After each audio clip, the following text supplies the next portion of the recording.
Thanks everyone for joining. Today I'm trying to I'll give you a presentation about an end-to-end smart city sample in the edge and the cloud. So this is a open source sample that we try to mimic what the smart city application is supposed to be.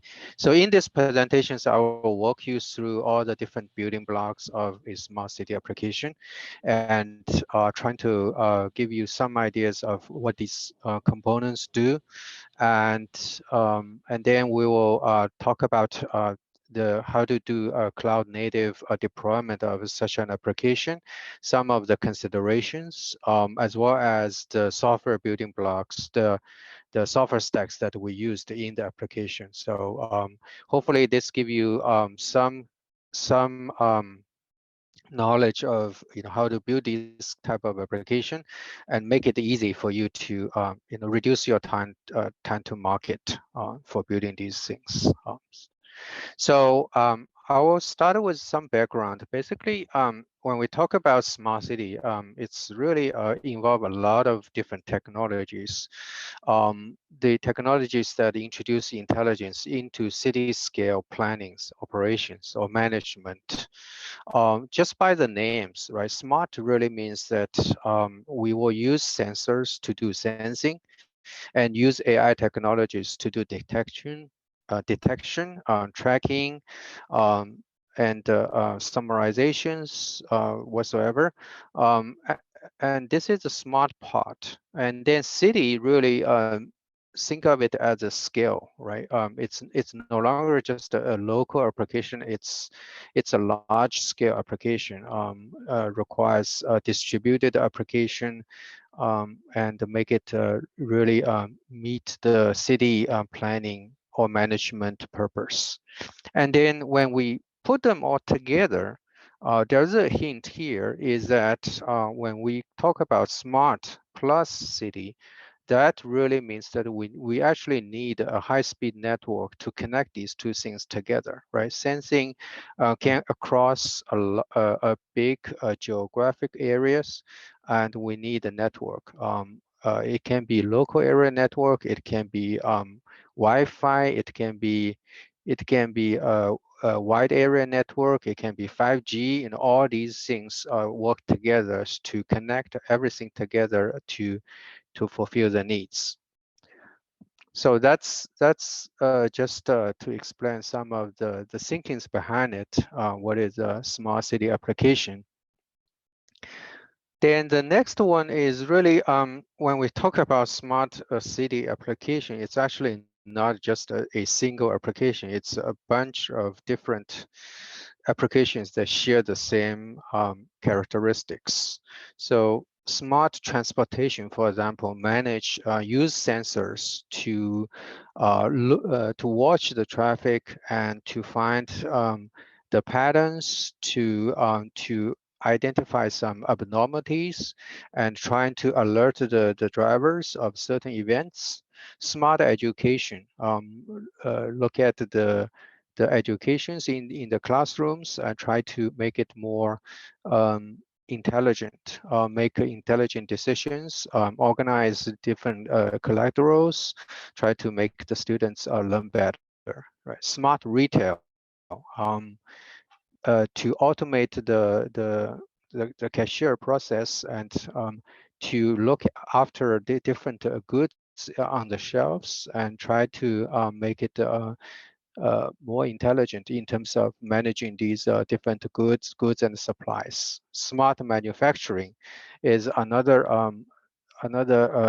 similar application that works in the manufacturing process, try to detect the errors or to warn people about certain machineries becomes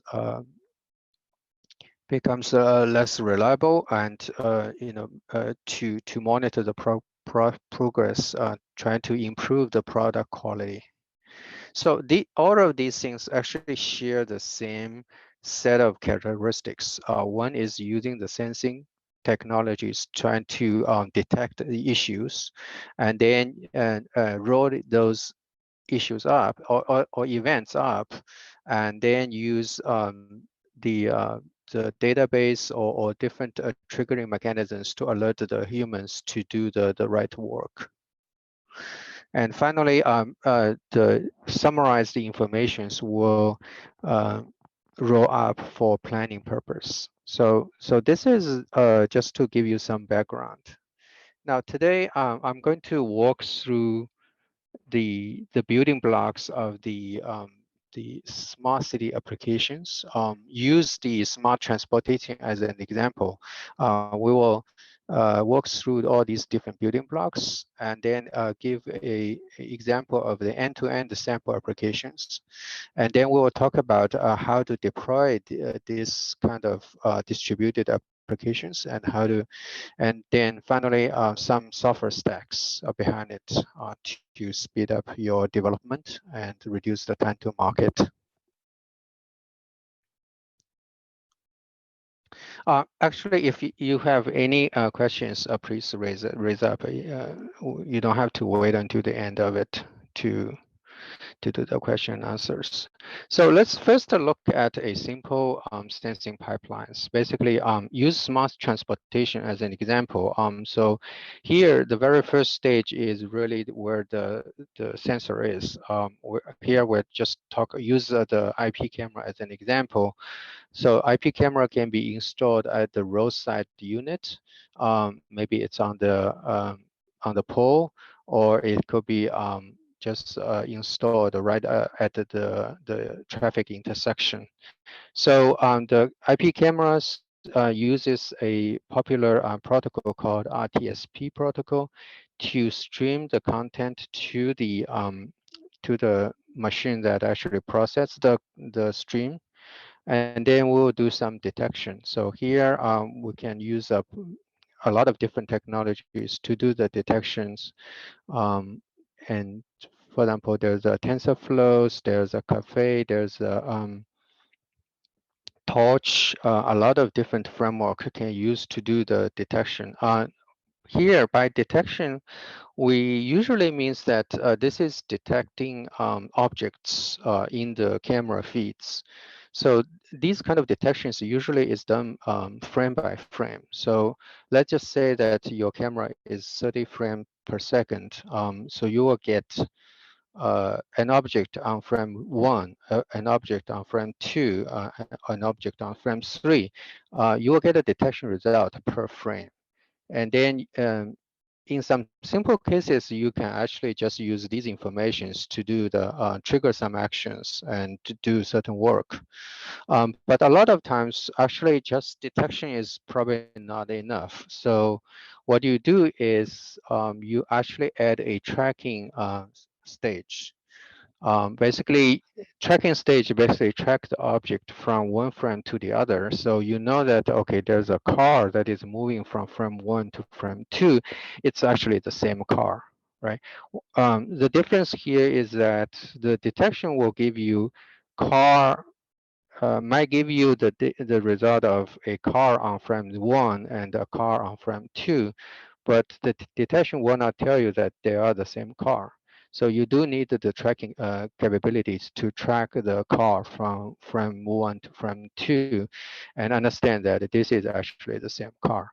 Now, with this information, you can actually start to calculate additional things like the speed of the car or the average traffic speed of a certain intersection. And then you can use those information, more complicated data, to do to trigger some actions. Right. This is just a very simple sensing pipelines. Any questions over here?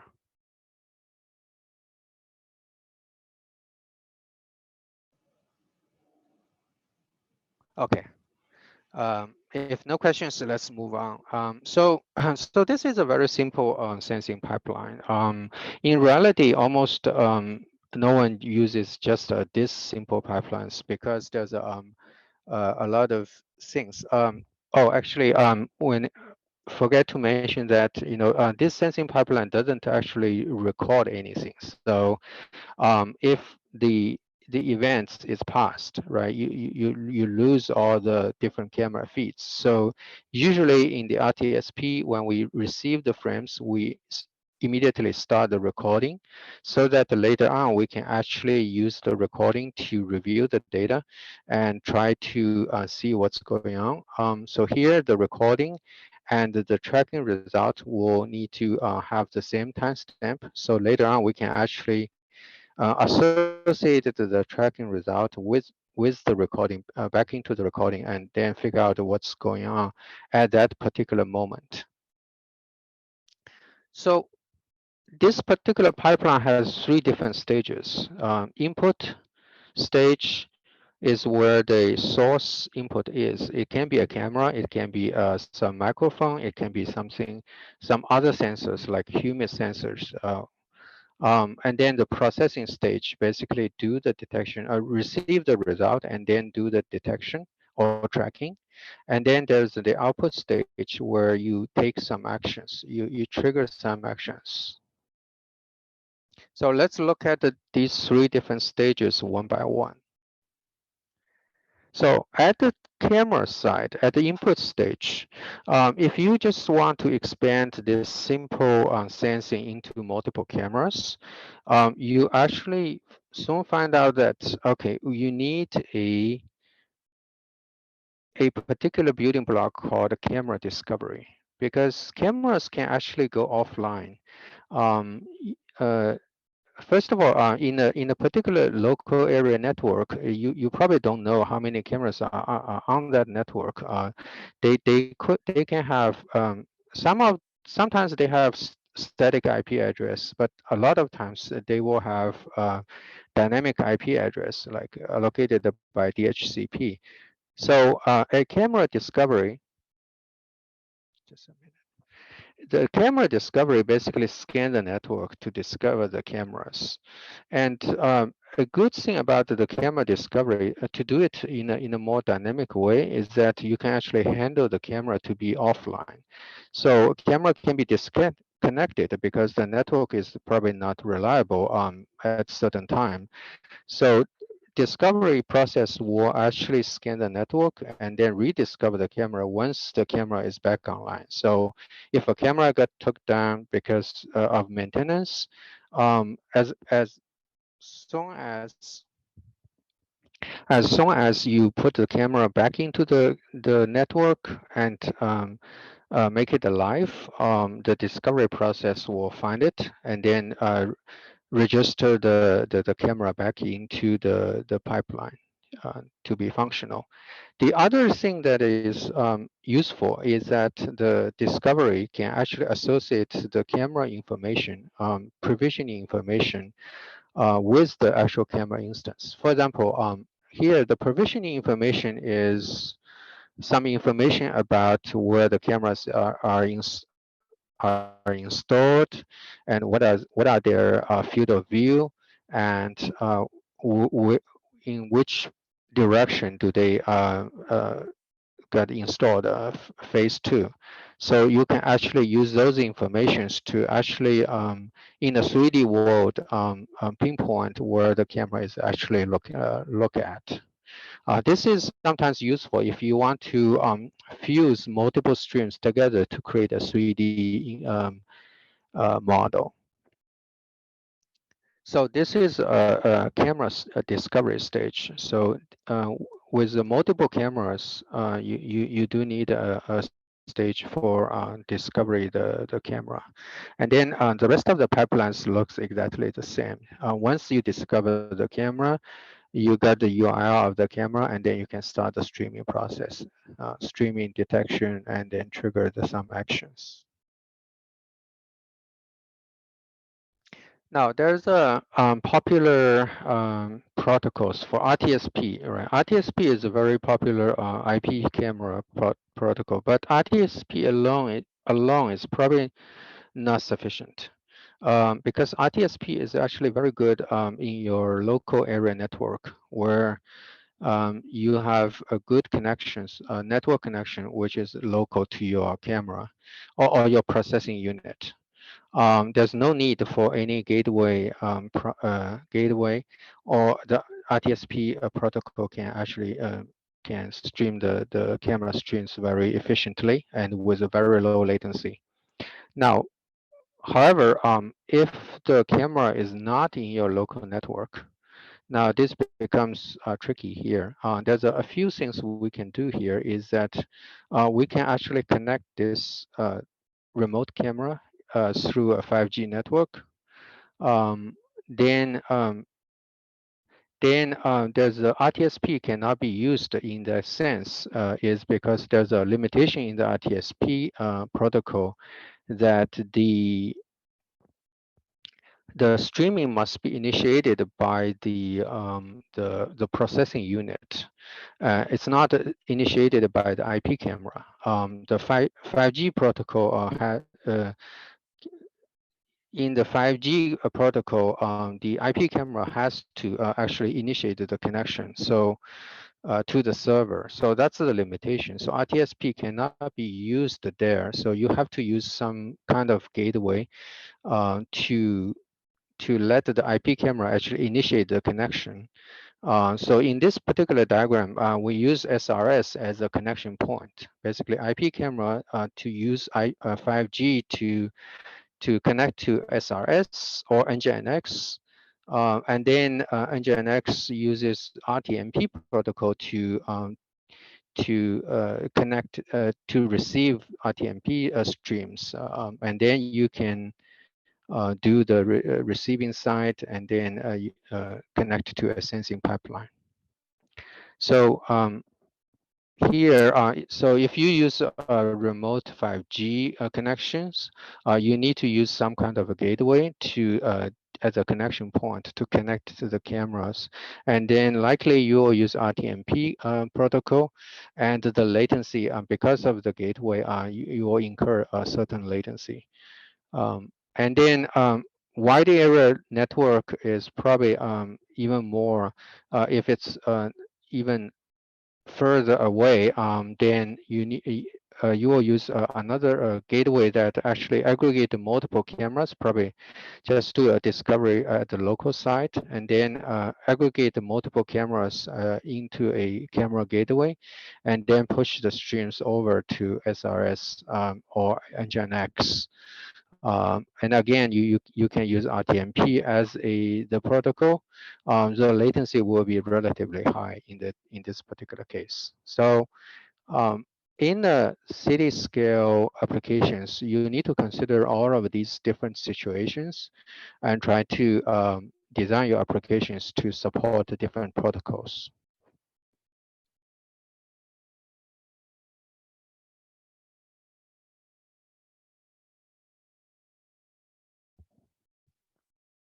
Any questions on this particular slide?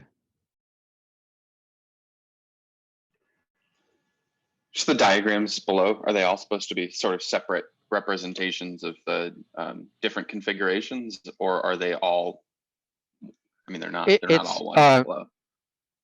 This is not just one flow. These are just different ways that the IP cameras can connect to the system. So it depends on your actual application design and how many connectivities you support, right? If you want to support local camera, for example, if all of your cameras are local, then you only need to support RTSP, right? Which is low latency and everything is good. Now, if your camera can be connected through a 5G network, then you need to additionally create these two building blocks in order to connect your camera back to your pipeline, right?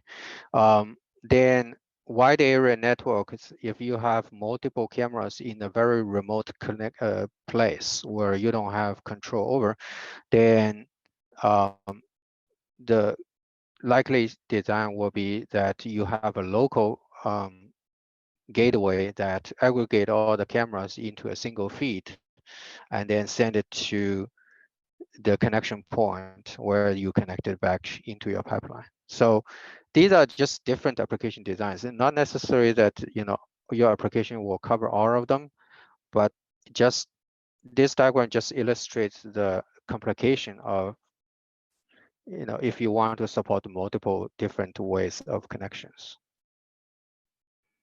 Okay, that makes sense. Thank you. Yeah.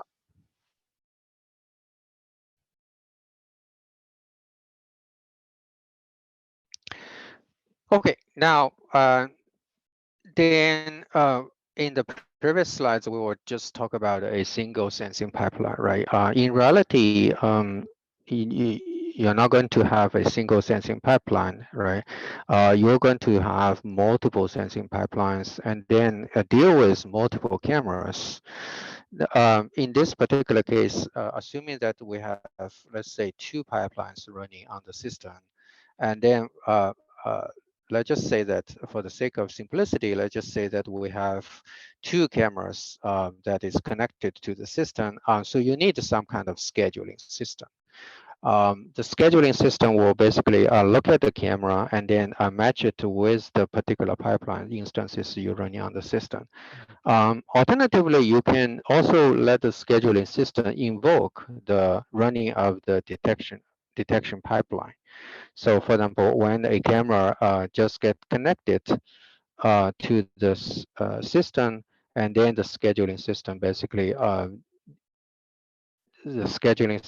basically just invoke a process, right? A detection process, and then let the detection process connect to the camera. The drawback of such approach, of dynamic invoking approach, is that the latency becomes a little bit high because you need to wait for the process to spin up, right?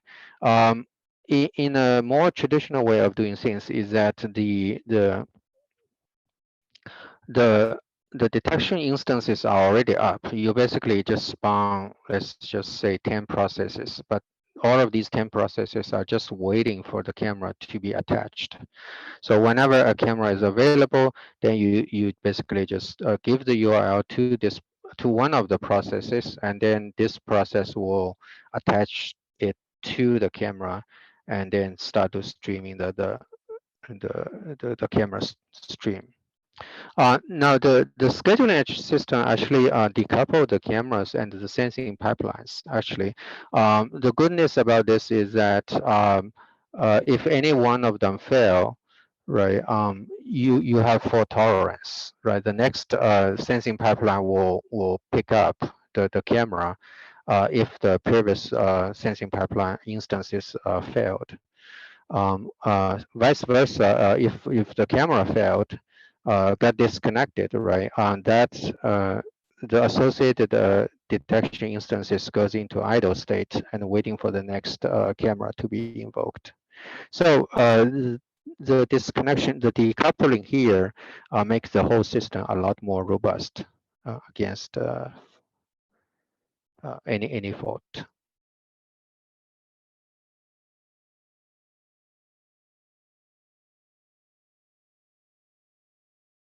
Okay, so this is what's designed in our sample application. Basically, we simply use instead of when we say use a scheduling system, actually the database itself is a very good scheduling system actually. So what we do in our sample is that we basically do camera discovery, detect the multiple cameras, and then we simply save the data, make the available camera save those into the database.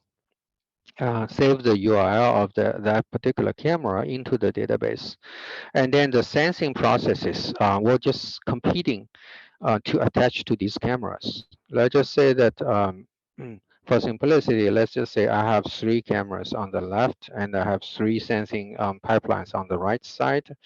So the discovery process will save 2 camera URLs, right?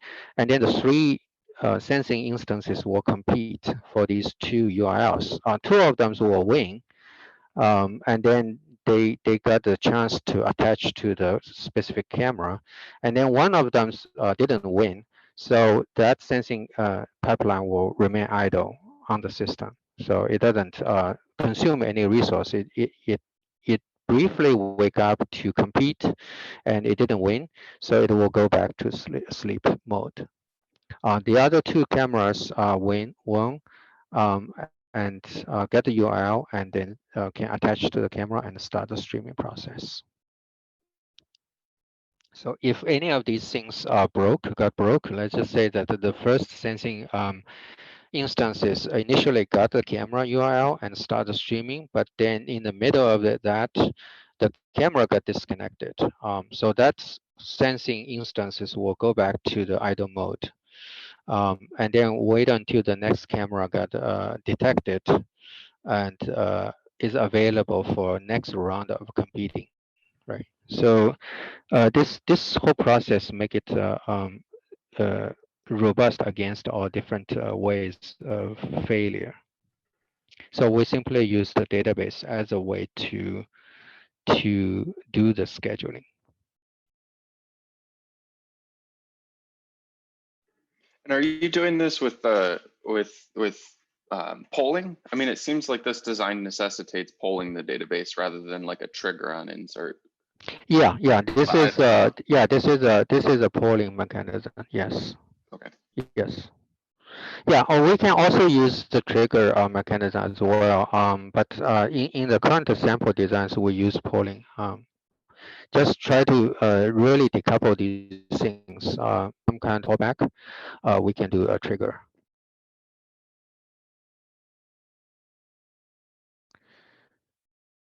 Okay, now let's talk about something in the middle. So about the processing stage. The processing stage will generate some kind of metadata. So I mentioned a little bit about the detection, right? The detection will give you, let's just use object detection as an example.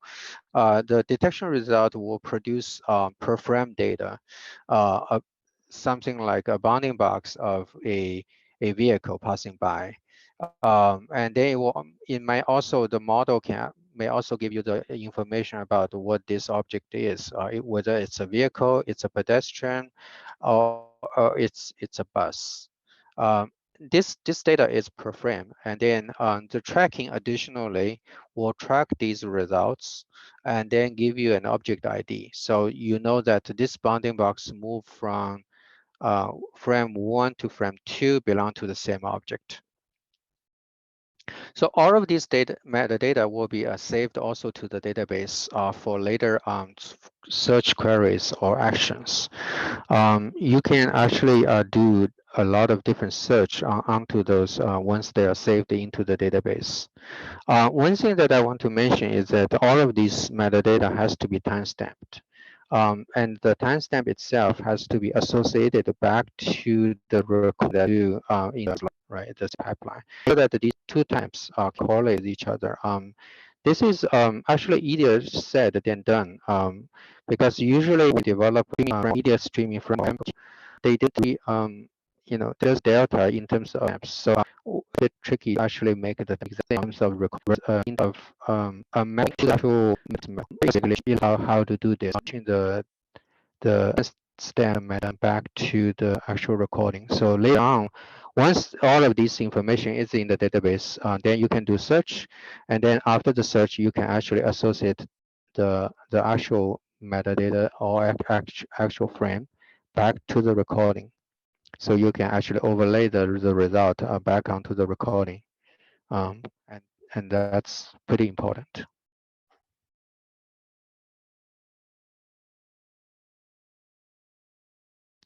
So essentially, so the application, as I mentioned, is all the sample that we developed is really designed around the database. You can think of it that way. So for example, the camera discovery process basically just scan the network, detect the camera, and save the data, save the camera information into the database. And then the sensing pipelines basically pull the data, pull the database to ask, what cameras are available to me, and then I will compete for one of the camera URL, and then we'll attach to the actual camera to do the streaming. The recognize the result will be sent back to the database. Then some maintenance routines, then some additional services will actually pull the database for information and then do some triggers and actions. Similarly, the maintenance service will actually pull the database to clean up certain, inactive cameras, all the records, all the recordings, or all the analytics records. So the whole application really designed around the database. Also the good thing about this is that each service, whether it's a camera discovery service or sensing service or maintenance service, they are pretty independent of each other. So you can actually design a nice, microservice-based approach to, and all of those can be run on any distributed systems.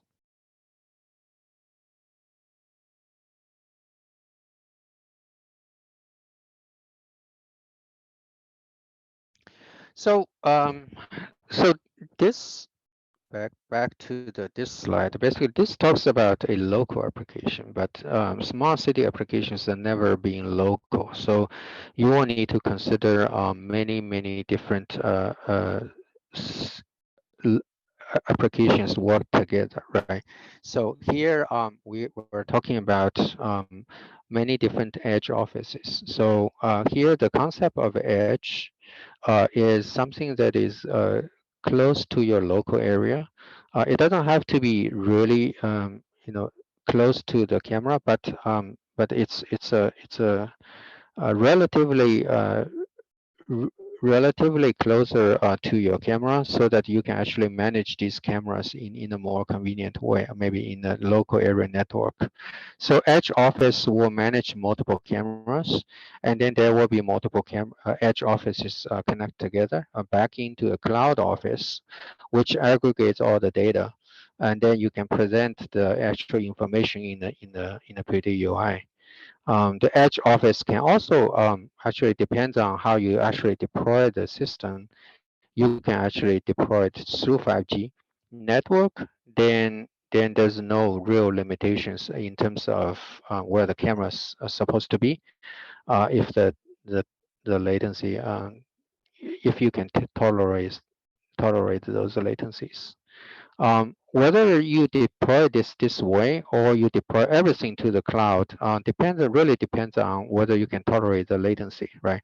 If let's just say that you are doing some operations, camera operations, and these detection don't need a low latency, then you can actually and your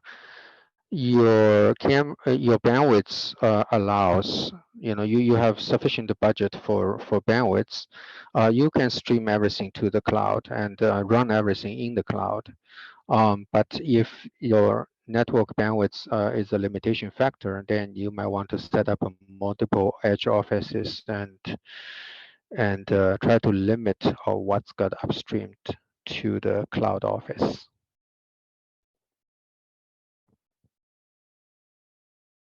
So here we expand the applications from a local application that does simple sensing or multiple sensings to multiple different regions, right? And then the cloud office basically aggregate everything together and try to show it on the UI.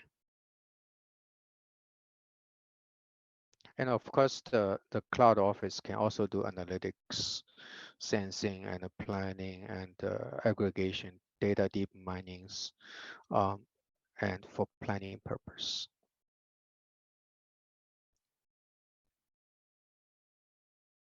So here is the actual applications. I talked a lot about the building blocks, but I didn't actually show you the applications. I want to show you a piece of video that we recorded. So you get a good understanding of what the application is capable of doing. Actually, let me know actually if you can hear the sound. I think.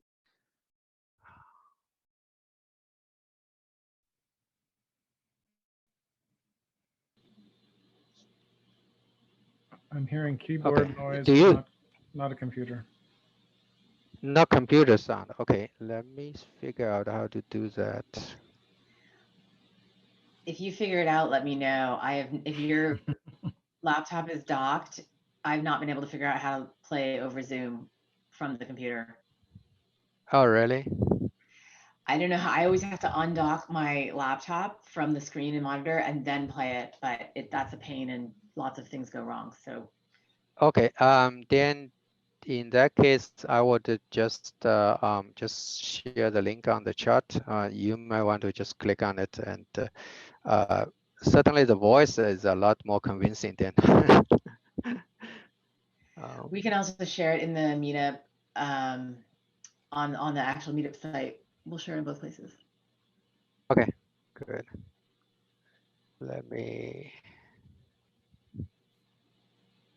Yeah, it's a YouTube video. Perfect. Copy link. And I will copy, where's the chat window? I don't see the chat. Oh, chat is over here. Also, Yeah. everybody looks like Cassie has put a note in the chat. So might want to take note of that about the DoorDash gift cards. Okay, I got Okay. you, Liz. I'll put it on the meetup page also. Okay. Let me go back to that. I'll try to explain it, but yeah, believe me, the computer sound is actually a lot better. But-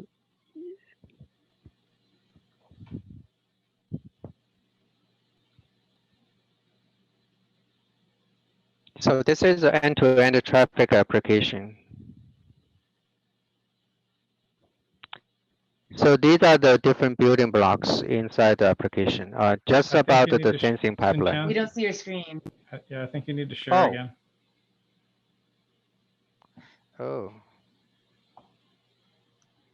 Interesting. Why do I have to share every time?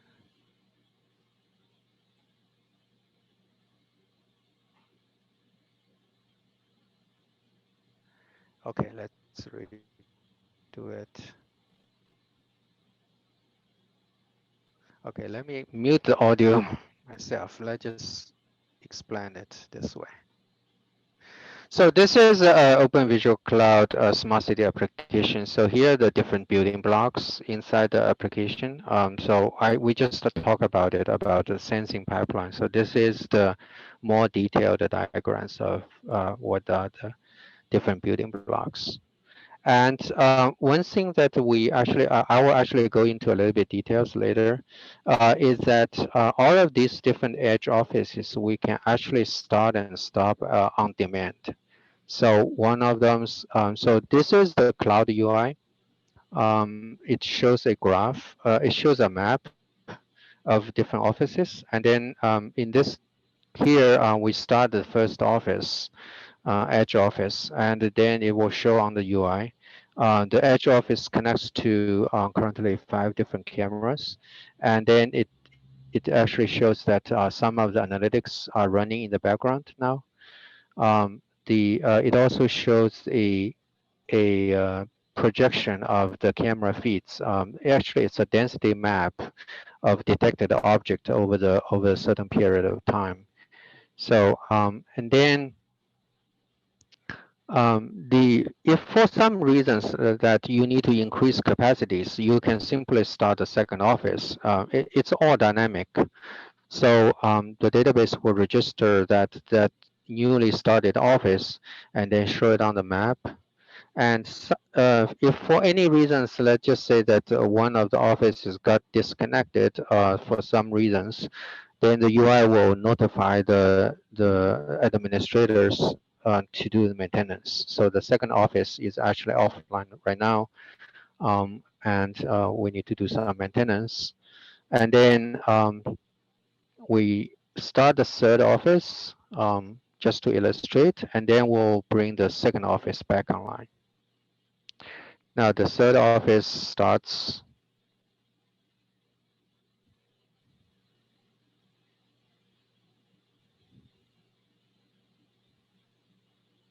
And then we start the second office back online.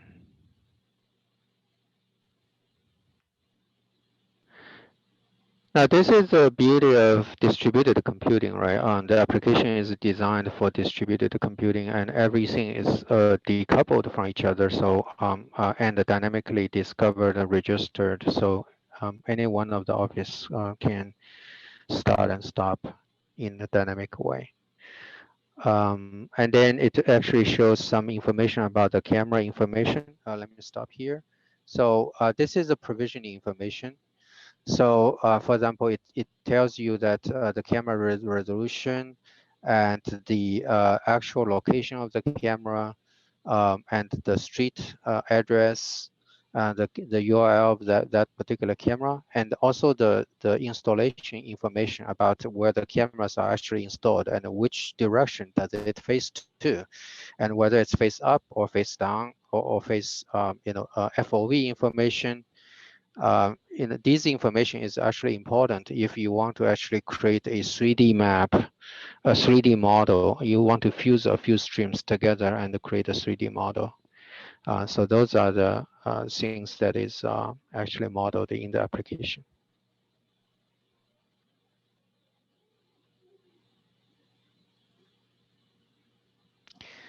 So this shows where the office is, the edge office is.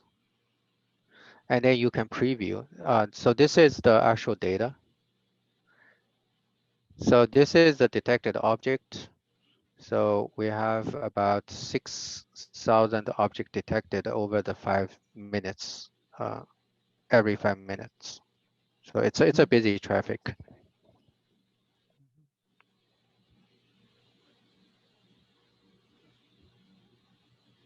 And then you can also see the actual video. So this is not the actual camera, but it's a simulated camera. So you can see the actual, camera feeds. We actually have a few simulated video over there, so you can see the actual feeds.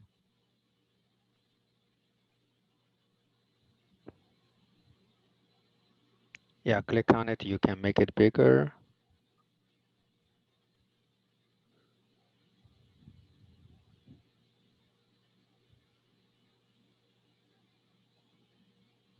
Now click on any of the cameras, you can actually see the recording. So here the recording is divided into 1 minute segment. So you can see all different recordings just to review the data. And here we actually overlaid the bounding boxes on top of the actual recording. As I mentioned, right, if you need to have the right timestamp in order to do this, uh, the timestamp information is critical to be able to later associate the bounding boxes back to the recording.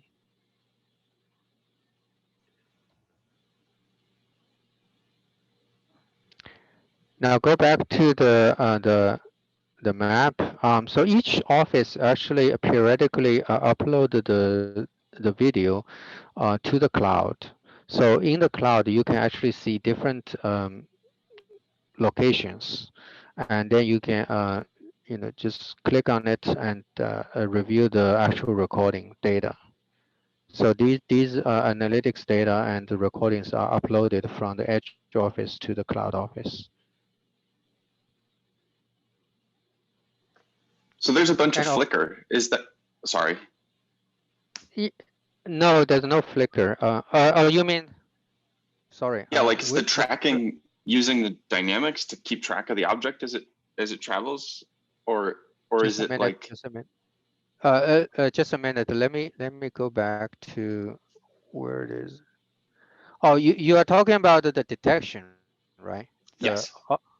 Yeah, the detection result needs to do some smoothing. Here, we don't actually have any smoothing. So, so the detection result can have some. So on this particular frame, you probably detect it. On the next frame, it probably doesn't detect. That's the accuracy of the model. So we actually choose a model that is relatively simple.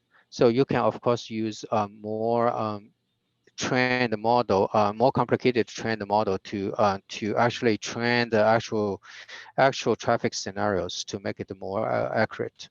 The model we use is actually called a vehicle, pedestrian, and bike model, which is relatively simple. So you see some of the flickering, um, but but if you run this through the object tracker, it actually doesn't affect the tracking result.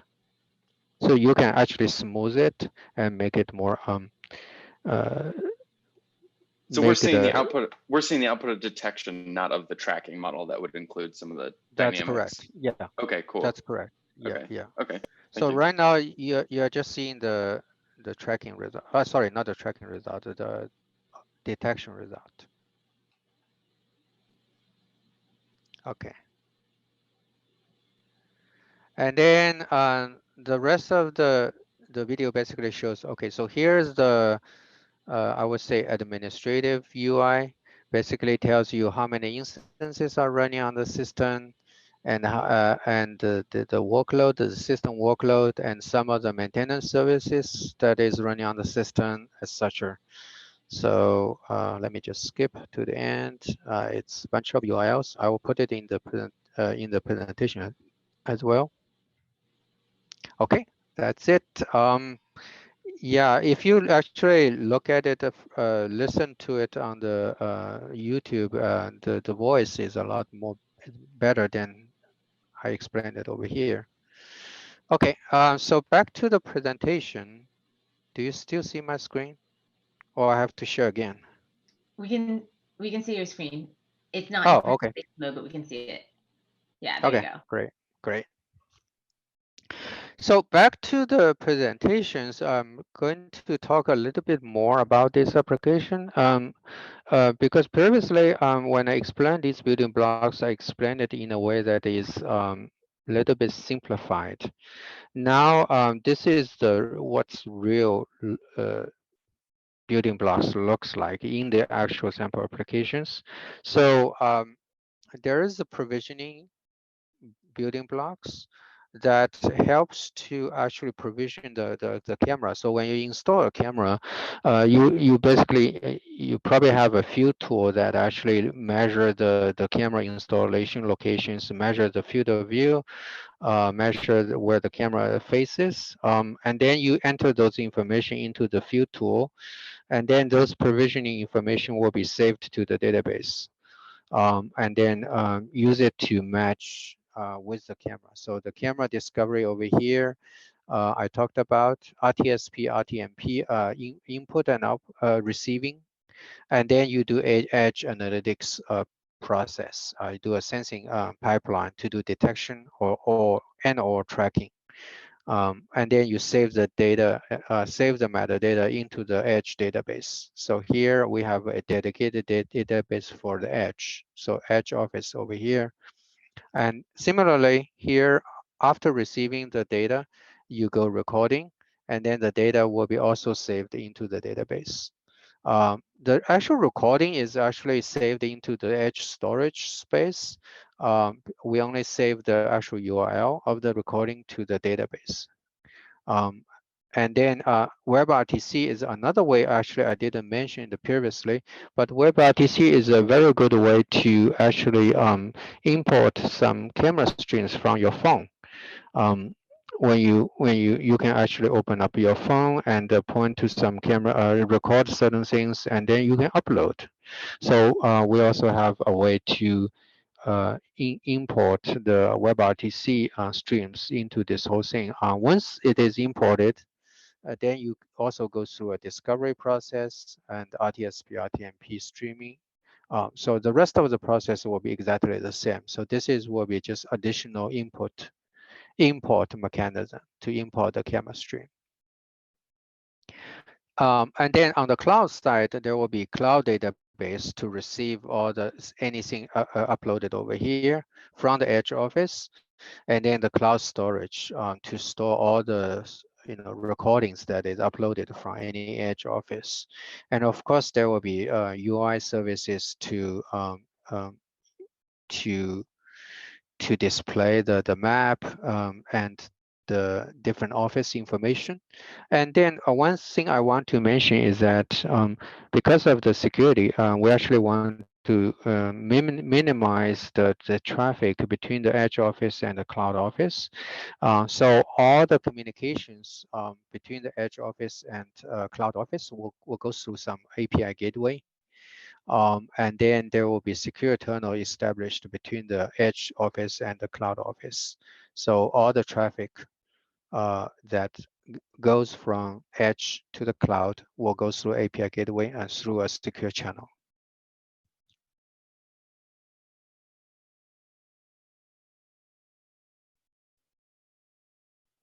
Any questions on this particular slide? If not, we can actually go into a little bit details about the smart upload features we triggered. Actually, when we talk about uploading the data from edge to cloud, obviously we probably cannot upload all the camera feeds because of the bandwidth limitations or because of the real timeness of the whole process.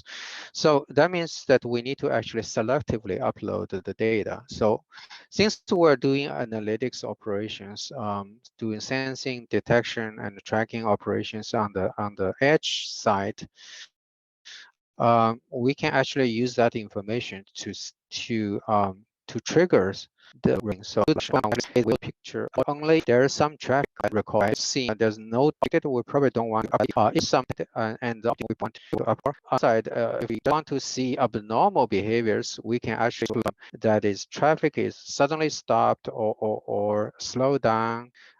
If it's normal traffic, we can probably ignore, right? So all of these things can be implemented once we have the analytics data. It's just a simple matter of doing a database queries to say, give me all the recordings where the traffic is abnormal, right? It's abnormal in some way, but if in a simplistic way, it's the logic is like that.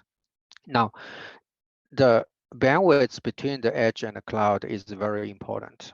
It's actually very expensive. So you want to do some transcodings in order to save the bandwidths. Here, we actually implemented a smart upload feature that has transcoding embedded in there. So we actually, before uploading, we do a H.264 decode, and then we do a video encode. We actually transcode it to H.265 and then do an upload. At the cloud side, we transcode it back to H.264. The reason we need to use H.264 is because we need to at the UI, if we want to play back the recorded video front of Fox, they only for the H.264. Once they use H.265, then we can use H.265 as the storage mechanism.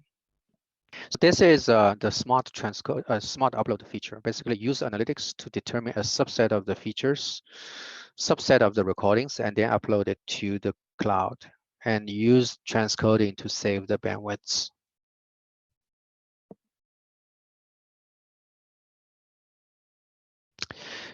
And I mentioned about WebRTC previously, right? WebRTC is a very good way to submit some kind of phone feature, phone camera feeds into the actual browser, into the analytics sensing pipeline. There's also in the UI also you can actually use WebRTC to do preview. So in the video when we actually preview the camera feeds, that is through WebRTC. So we basically use WebRTC to do UDP streaming, stream the video. Oh, let me find a power strip, just a minute.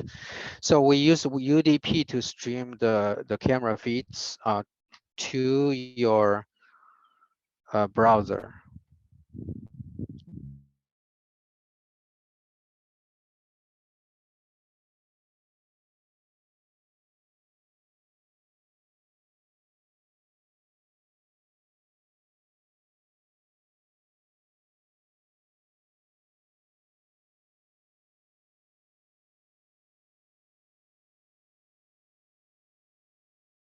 Austin.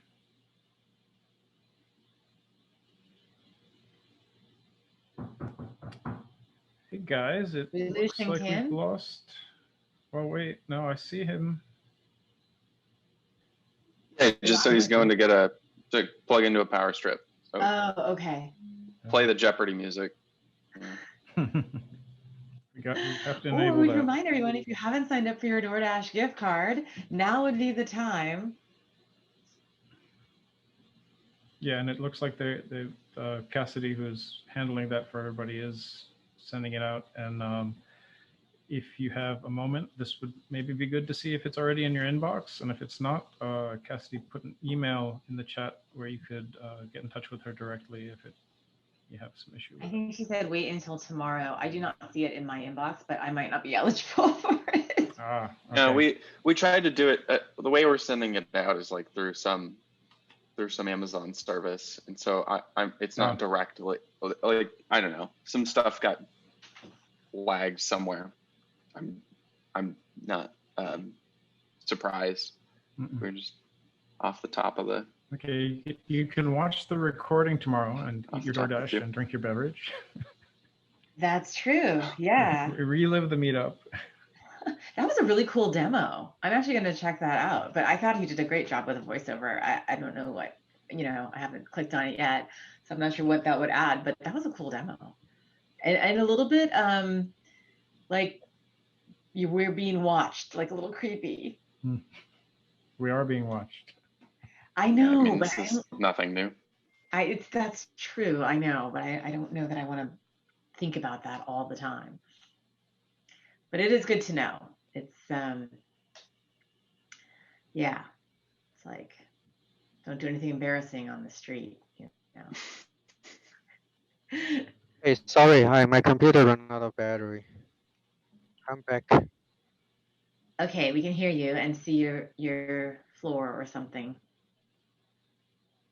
Okay, just a minute. I'm back on. You need to give me the permission to share again. Okay.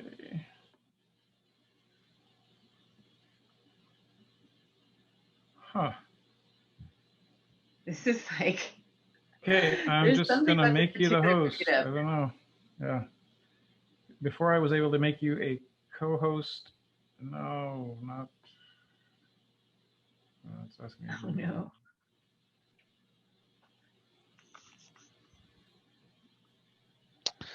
This time it's my fault. Sorry. No worries. There's no still. blame.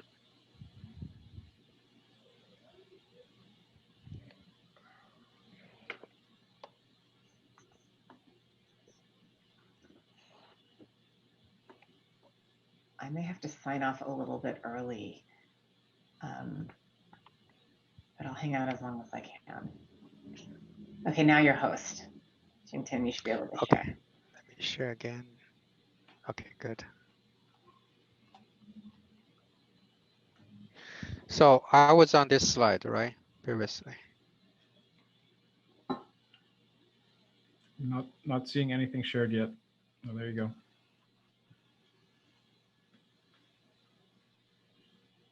Yep, that looks correct. Do you hear me? Loud and clear. We do hear. And we can see your screen. We can see your screen. We can't see your slides at the moment.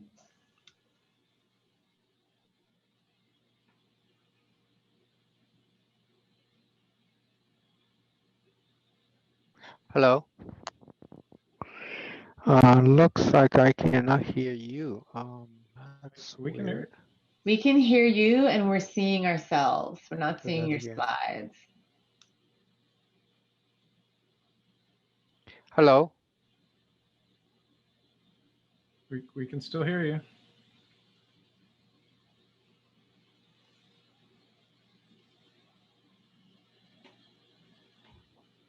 Looks like I cannot hear you. Weird.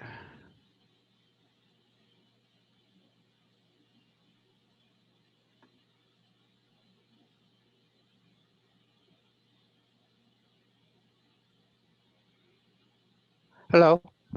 Test 1 2 test. Yep. Okay, I can hear you. I can hear you. Can you hear me? Okay, good. Okay. Let me see. CMS system. That's it. Hello. Hello. You hear me? Still hear you. Okay, great. Okay, so let's continue here. We don't see your screen though, and folks, I realize we are kind of running long, so if you need to bolt, we understand. We are recording this and we'll be posting it probably in the next day or two, if you want to rewatch it at any point. Okay, do you see my screen?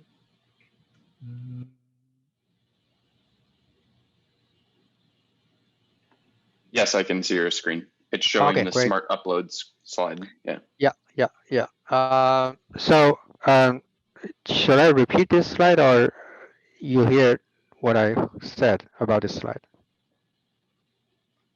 You know, you talked about the browser incompatibilities with why you couldn't use the H264. 265. Yeah, 264. Yeah. So once the browser start to support H265 in a more broader way, we can actually use H265 directly as a storage mechanism. Right now, we just use H265 to save the bandwidth during the upstreaming. Save the bandwidth.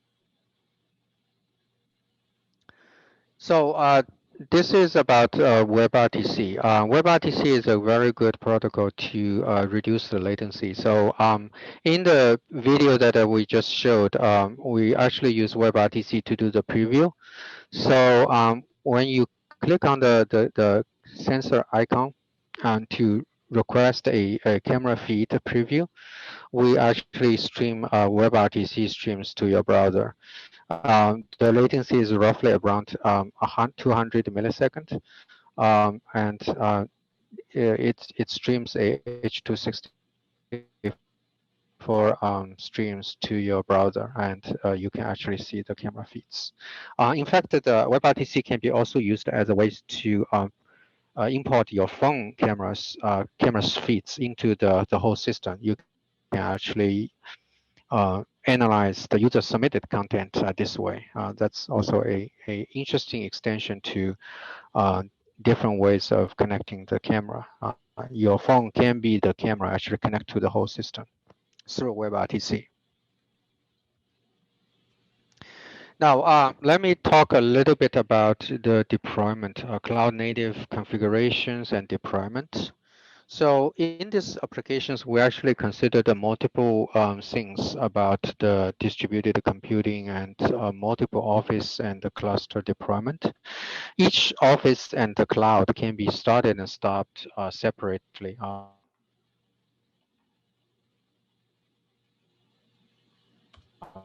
In the these microservices are independently connected to each other in a more dynamic way.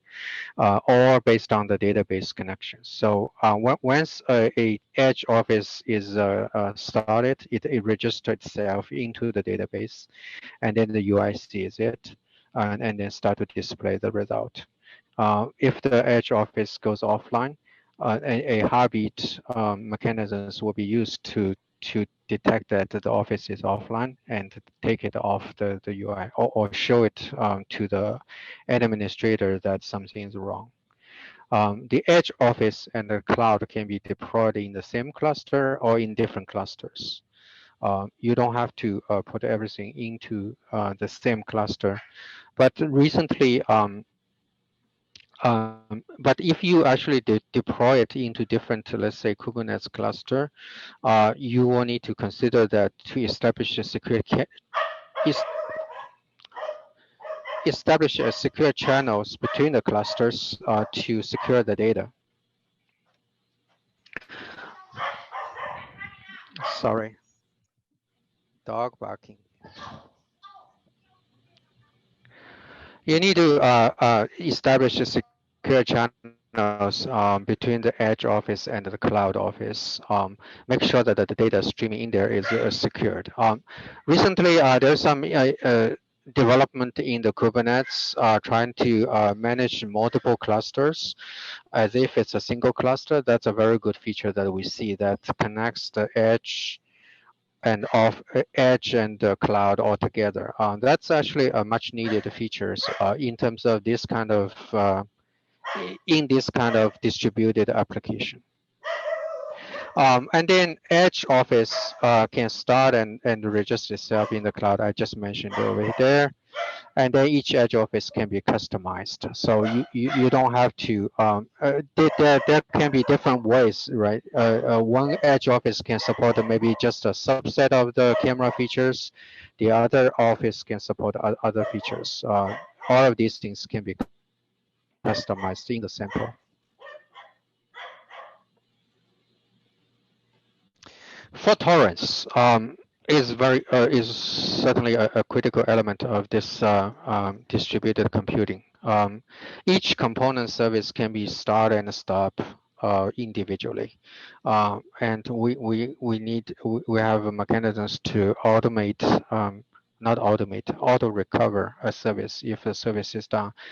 This is mostly based on the Kubernetes, but then there's also application logic that you needed to once the, for example, the in the most severe case, right, the database itself is down. Then you need to make sure that the database, once the database is back online, it is properly reinitialized, and all the different data got reinitialized to the proper state, right, for the rest of the services to connect it back to the database.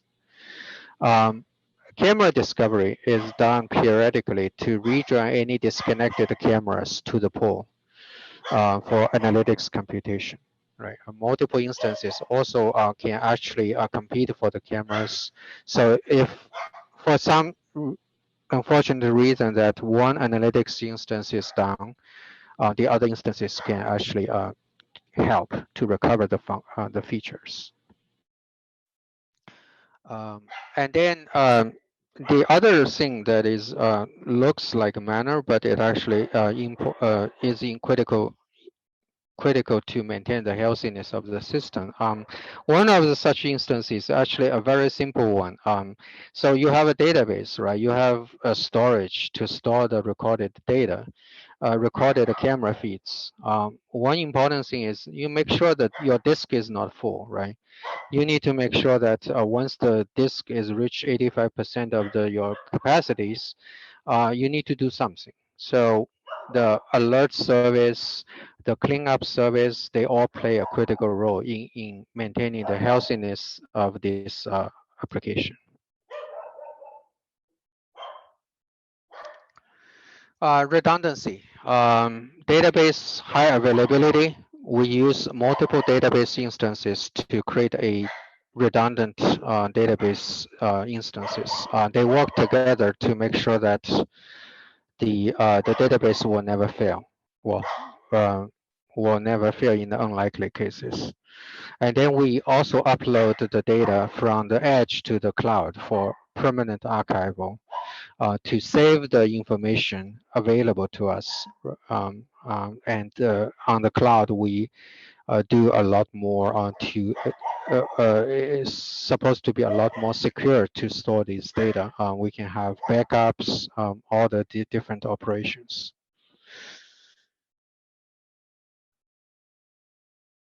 So a little bit about the how to build these applications using Open Visual Cloud software stacks. So Open Visual Cloud software stacks are something that we created to speed up the development of the applications, Open Visual Cloud applications. By Open Visual Cloud, we really means there's a 4 type of applications we try to develop. One is called the media solutions. Usually consists of encoding, decoding, processing media files, analytics solutions, usually including sensing, AI technologies, and then graphics solutions, including cloud gaming and all these things. And then immersive media, processing 360 video, processing virtual reality type of 3D models. So these are the 4 different categories of applications that we build actually software stacks, trying to make them easy for people to use them. And smart city application sample is just one of them. So actually, just to based on the open source principle, right? We are not actually recreating anything out of scratch.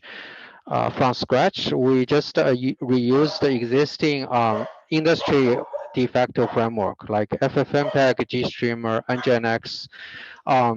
We build Docker images to make them ready to use, and the smart city applications are built on these sample applications, these software stacks.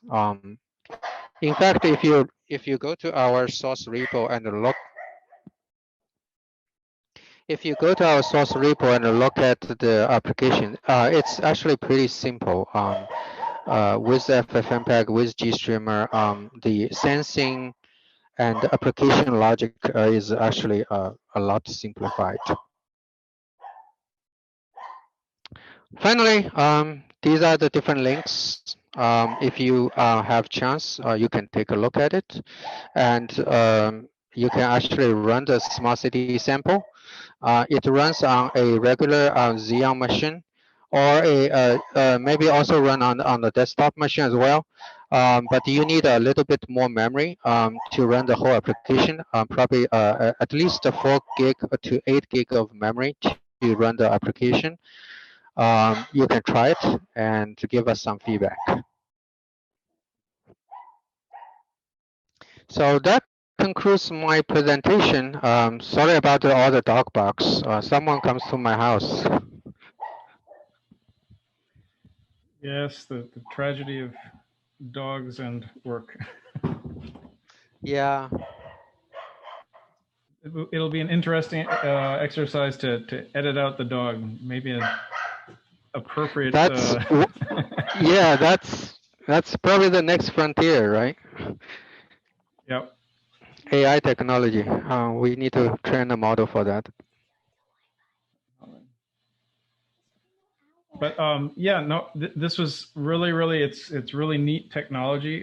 Thank you for presenting this to us, and for a second time actually. I think this time went much better, and yeah, we recorded this. We will get it up on our YouTube channel before the end of the week, and we'll drop a little note in the meetup when that's live. So if you were signed up for the meetup, you should get a little notification that there was a comment there with the link. And we'll also drop these links that you've shared here into the meetup platform itself.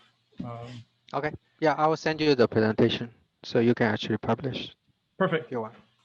Yeah. Awesome. Yeah, and thanks everybody for hanging on to the bitter end here. Again, thanks so much to Upsani for the DoorDash coupons. That's a real treat. All right. Well, thanks so much, everybody. I know we've been watching lots and lots of Zoom over the past year, so always appreciate folks showing up, and hopefully you all enjoyed it. Thank you.